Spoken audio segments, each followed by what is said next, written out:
मित्रों, मैं चंद्रभान उपाध्याय आपका अपने इस YouTube के चैनल पे स्वागत और हार्दिक अभिनंदन करता हूँ। मित्रों, शुभ समय आ गया है जब प्रिय पत्नी अपने प्रिय पति के लिए उपवास रखती है, जिसे हम करवा चौथ के नाम से जानते हैं। बहुत सारे पति बड़े प्रसन्न हो रहे होंगे कि चलो भाई आ गया, पत्नी हमारी व्रत रखेगी। बहुत सारे दुखी भी हो रहे होंगे कि भैया करवा चौथ आ गया, अब तो खर्चा होगा, पत्नी ये मांगेगी, पत्नी वो मांगेगी, पत्नी ये कहेगी खरीदने के लिए। खैर, जो भी हो, यह महिलाओं के लिए बड़ा ही प्रमुख व्रत में माना गया है और वो समय अब आ गया है। करवा चौथ यानी पति के लंबी उम्र के लिए किया जाने वाला एक व्रत।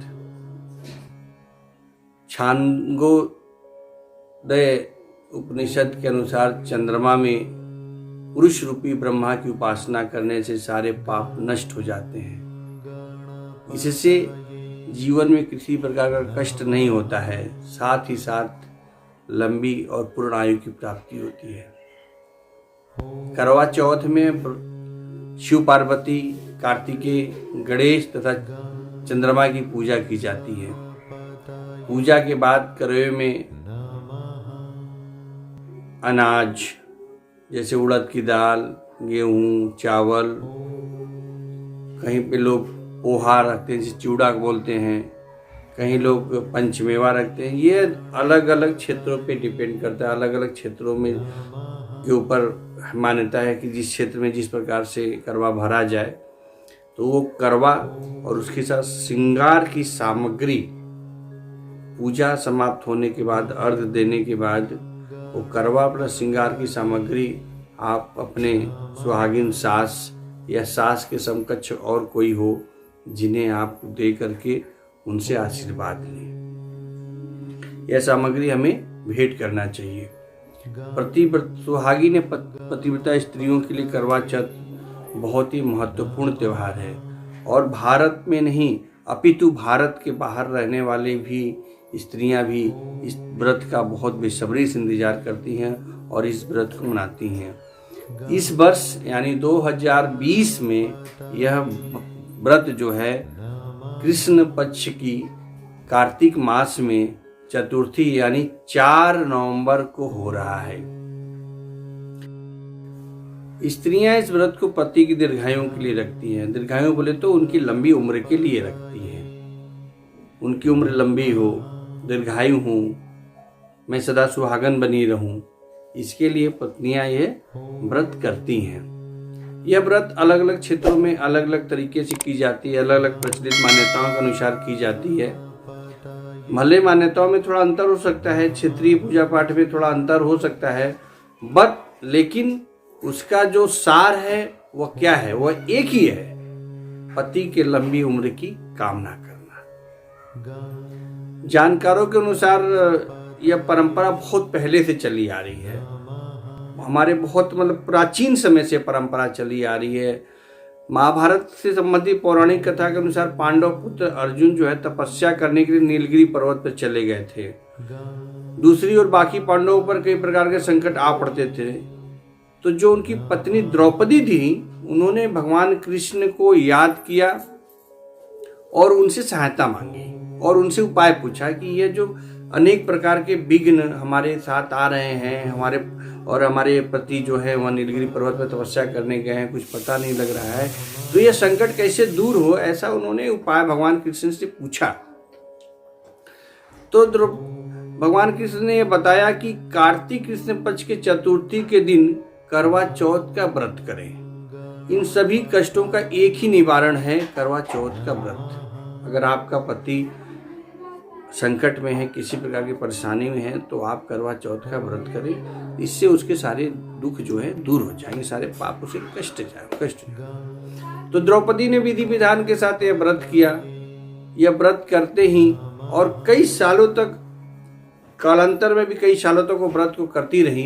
इस व्रत के करने से उसके समस्त कष्ट जो है दूर हो गए। इस प्रकार के करवा चौथ का महत्व हम सबके सामने आता है।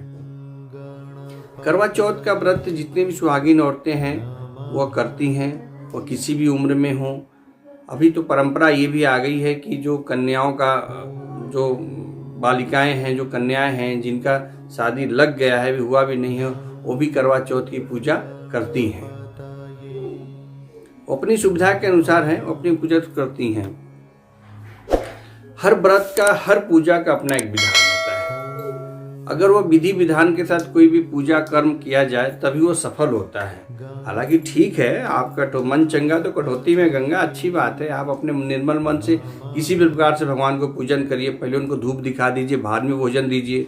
पहले भोजन दीजिए, बाद में वस्त्र दीजिए। वो तो आपका एक निश्चित प्रेम है, ठीक है। लेकिन हर एक चीज का एक सिस्टम होता है, एक जो है एक बना हुआ है कि कैसे कैसे कब क्या और कैसे पूजा करना है। उसी प्रकार करवा चौथ का भी एक पूजा का भी एक विधान है। करवा चौथ की पूजा में बहुत सारी चीज़ों की आवश्यकता पड़ती है। आजकल तो मार्केट में सब कुछ अवेलेबल है, दुकानदार को सब पता है। आप बोले करवा चौथ का भाई सामान दे दीजिए, वो तुरंत सारी चीज़ों को लगा करके आपको सामने दे देगा। उसमें से 2-4-10 याद है मुझे, आपको बताता हूँ। जैसे कुमकुम हो गया, शहद, अगरबत्ती, पुष्प, कच्चा दूध, शक्कर, शुद्ध घी, दही, मेहंदी, मिठाई, गंगा जल, चंदन, चावल, सिंदूर, मेहंदी, मावर, कंधा, बिंदी, चुनरी, चूड़ी, बिछुआ, मिट्टी का जो करवा है वो, और ढक्कन, दीपक, रुई, कपूर, गेहूँ, पीला वस्त्र, लकड़ी का आसन, छलनी, 8 पूड़ी, अठावरी जिसे बोलते हैं, हलवा इत्यादि। बहुत सारी चीज़ें हैं। आपकी इच्छा है, आप उसमें रखो, जो भी कर सकते हो। तो हम आपके ऊपर है। सारी सामग्री को एक साथ कर लें, एक साथ रख लें। व्रत वाले दिन क्या है, व्रत वाले दिन विशेषतः आप उसे ब्रह्म मुहूर्त में उठें और ब्रह्म मुहूर्त में उठ करके स्नान आदि कर लें, स्वच्छ कपड़े पहने। एक चीज का आपको ध्यान रखना है कि करवा चौथ के दिन आपको जो है कोई सफेद वस्त्र का न दान करना है और न सफेद वस्त्र आपको पहनना है। सफेद चीजों का पूजन में तो प्रयोग करेंगे, दूध दही का प्रयोग करेंगे, बट लेकिन आपको सफेद वस्त्र का नहीं करना। आप कोशिश करें पीला वस्त्र पहने, लाल वस्त्र पहने, सुबह उठें, ब्रह्म मुहूर्त में स्नान करें। अच्छा, एक और बात आती है कि स्नान करने से पहले एक सरगी का रखा गया है। सरगी एक तरह का क्या होता है कि ब्रह्म मुहूर्त से भी पहले जो है हम कुछ भोजन टाइप का ग्रहण कर लेते हैं, ताकि हमें पूरे दिन जो है भूख प्यास न लगे। यह भी क्षेत्रीय मान्यताओं पे ऊपर डिपेंड करता है। कहीं कहीं लोग सरगी करते हैं, कहीं कहीं सरगी लोग नहीं करते हैं। कहीं कहीं सरगी में लोग मीठा नहीं खाते हैं कि मीठा खाने से बार बार हमें प्यास लगेगी। लेकिन वो क्षेत्र विशेष पे निर्भर करता है। अगर आपकी इच्छा है तो आप सरगी करें, आपकी इच्छा हो तो आप सरगी न करें। लेकिन रहला निर्जला उपवास ही है भाई। ऐसा न हो घर में कहीं कुछ बन रहा हो तो आपका मन इधर उधर होने लगे, डगमगाने लगे। नहीं भैया, पूजा तो मन से है। और ऐसे भी ये बड़ा ही निर्जला उपवास कहा जाता है कि जो करवा चौथ का व्रत है वो निर्जला उपवास है। इसमें आपको निर्जला रहना है। करवा चौथ के दिन जो है चंद्रमा का पूजन करें। धार्मिक और ज्योतिष के अनुसार से जो आपको आता है या नहीं आता, तो आप किसी ब्राह्मण विद्वान, वेद पाठी ब्राह्मण से, किसी जानकार ब्राह्मण से पूछ लें और उसके अनुसार पूजन करें। सुबह आप ब्रह्म मुहूर्त में एक संकल्प कर लें पूरे दिन निर्जला व्रत रहने का, और उसके बाद जो है आपको शाम के समय जो आपको पूजा करना है। पूजा में भगवान भोलेनाथ का सारा परिवार रहेगा। भोलेनाथ, माता पार्वती, कार्तिकेय और गणेश जी, साथ में चंद्रमा, भगवान कृष्ण और करवा माता। करवा वाले दिन क्या बेसिकली जो करवा माता का जो है कहानी, हम उसे पढ़ते हैं। व्रत रहने के बाद करवा माता का कहानी पढ़ते हैं। आपको व्रत वाले दिन स्नान करने के बाद, संकल्प लेने के बाद आपको पूरे दिन कुछ नहीं खाना है। करवा माता का मंत्र जाप करते रहिए। ओम नमः शिवाय का मंत्र जाप करते रहिए। जो है अपना घर को धो धा करके शुद्ध आराम से बैठिए। इस बार जो है शाम को कथा प्राय तो शाम को ही सुनते हैं, बट इस बार जो है 5:35 जो है 35 मिनट के बाद और 6:42 तक जो है शुभ मुहूर्त है, जिसमें आपको कथा कहानी सुनना है।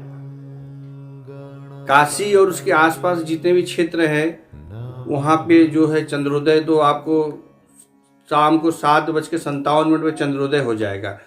पत्रा के अनुसार 7:57 पे चंद्रोदय हो जाएगा। बट वो भी क्षेत्र विशेष पे निर्भर करता है। जो ऊंचा स्थान है वहाँ पहले दिखेंगे, जो नीचा स्थान वहाँ बाद में दिखेंगे। लेकिन आपको फलतः जो आपका फल है वो तभी आपको मिलेगा जब आप प्रयास करें कि चंद्रमा को देख करके ही आप जल का जो है पान करें। अब इसमें बहुत सारे लोग हैं, कभी कुछ हमारे भाई बंधु भी हैं, वो कहते हैं कि पंडित जी हम भी पत्नी के जगह पे करवा चौथ का व्रत रख लें तो ज़्यादा अच्छा होगा, हम भी उनके साथ रह लें। अरे भाई, जो विशेष चीज़ें विशेष तौर पे बनाई गई हैं, सोमवार को भगवान भोलेनाथ का पूजा होगा और मंगलवार को हनुमान जी का पूजा होगा। ये उसी तरह से क्या है, ये कुछ व्रतें जो है व्यक्ति विशेष पे ही बनाई गई हैं। आप उनके साथ उनका साथ देना चाहते हैं, बहुत अच्छी बात है। आज के समय में बहुत बढ़िया अच्छी बात है, आप उनका साथ दीजिए, आप उनके साथ आप भी व्रत रहिए। लेकिन व्रत का जो प्रभाव है उन्हीं के साथ रहेगा। आप थोड़े 16 श्रृंगार करेंगे, आप थोड़े सिंदूर पहनेंगे, नहीं, 16 श्रृंगार औरतें ही करेंगी, सिंदूर औरतें ही पहनेंगी, और जो करवा चौथ का व्रत है वो भी वही रहेंगी। आप उनके साथ उनका क्या सहायता कर सकते, किस प्रकार से सहायता कर सकते, वो आप देखिए। नहाने धोने के बाद जो अपना 16 श्रृंगार करिए, पूरे दिन भगवान ओम नमः शिवाय का जप करिए, भगवान भोलेनाथ का जप करिए, माता पार्वती को ध्यान करिए, माँ गौरी का ध्यान करिए, भगवान गणेश का ध्यान करिए, भगवान कृष्ण का ध्यान करिए, कार्तिकेय का ध्यान करिए और मनन करिए। शाम के समय माँ करवा चौथ का कथा सुनिए। कथा सुनने के बाद जो है चंद्रमा को देखिए, चंद्रमा को अर्घ्य दीजिए। अर्घ्य देखने के बाद अपने पति के दीर्घायु होने की कामना करिए, उनके लंबे उम्र की कामना करिए और सदा आपका सुहाग बना रहे उसकी कामना करिए। उसके साथ साथ अपने पति का चेहरा देखिए। कहीं कहीं पे तो स्वयं औरतें स्वयं जलपान कर लेती हैं और कहीं कहीं पे परंपरा है राजस्थान में, पंजाब में, कि वहाँ पे पति जो है अपने पत्नी को अपने हाथों से पहले जल पिलाता है। बहुत अच्छी परंपरा है, बहुत अच्छी परंपरा है ये। ठीक है, अच्छी बात तो होना भी चाहिए, आप करें इसको। यही करवा चौथ का व्रत है और यही करवा चौथ का नियम है। थोड़ा सा साफ सफाई का ध्यान रखें आप, बिल्कुल उस दिन आपका जो है मन मस्तिष्क थोड़ा साफ सुथरा हो, किसी प्रकार का द्वेष, क्रोध, ईर्ष्या आपके मन में ना आए, इस बात का आप ध्यान रखें बिल्कुल।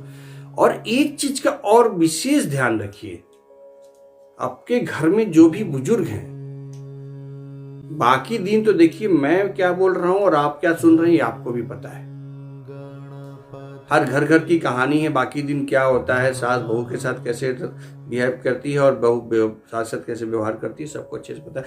लेकिन अगर आपको करवा चौथ का प्रसाद पाना है और उसका फल पाना है तो एक चीज आप विशेष याद रखिए कि उस दिन आपको अपने घर में जो भी बुजुर्ग हैं, हालांकि मेरे हिसाब से उस दिन नहीं, पूरी उम्र, पूरी जिंदगी हमें अपने बुजुर्ग का सम्मान ही करना चाहिए, उनका आदर ही करना चाहिए, तभी उनका आशीष और आशीर्वाद हमें मिलेगा और हम अपने जीवन में सुख से रहेंगे।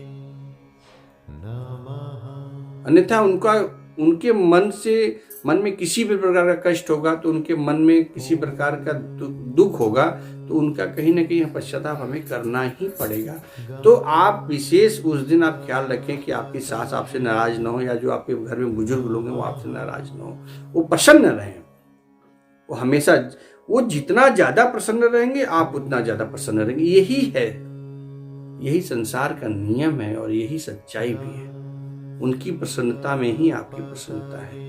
तो आप विशेषतः उस दिन ख्याल रखें कि आप घर के बुजुर्गों को नाराज न करें।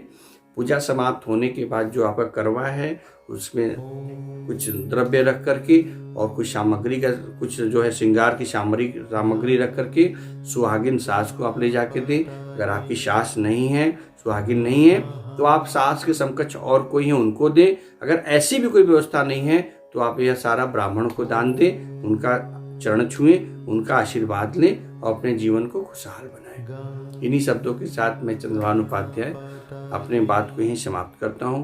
आपसे पुनः जल्दी ही मुलाकात होगी।